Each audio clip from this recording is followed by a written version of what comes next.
just love browsing through the pasta aisle at the grocery store because I'm always discovering new shapes. This time of the year, I love using these little flower-shaped pastas. It's the one that I used in this week's column with the shrimp and the spinach. And you can see it's just pasta that's wound around, but it's got a ruffly edge, and it is so beautiful to make spring pasta dishes with this pretty little pasta. And the other one that I've started using is a trumpet-shaped pasta. And this one is similar to the flower, but it doesn't have the pretty, delicate little ruffles along the top.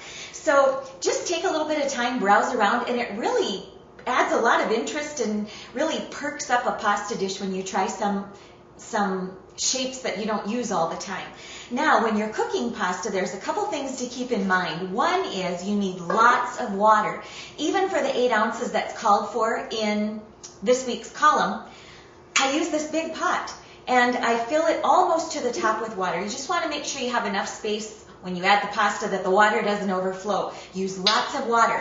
Bring the water to a boil, then add the salt. For this much water, I use a tablespoon of salt, but add it after the water comes to a boil. Salt will raise the boiling point of water, and it takes longer for it to come to a boil. So add salt afterward. And the other thing that I used to do a long time ago was add oil to the water. And then my Italian friend Carmi said, no, don't add oil to the water. I thought that it prevented the noodles from clumping up and sticking together.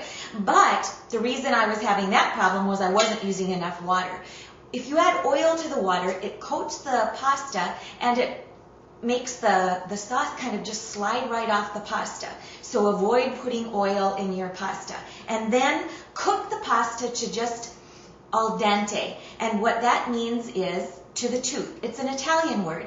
And basically what that means is you want your pasta to be just a little bit chewy. Not mushy and not crunchy, but just a little bit chewy. And that makes for perfect pasta. So I hope you'll try the pasta recipe this week with lots of lemon and spinach and shrimp. It just shouts out spring. I'm Doeden, and I'm all about food.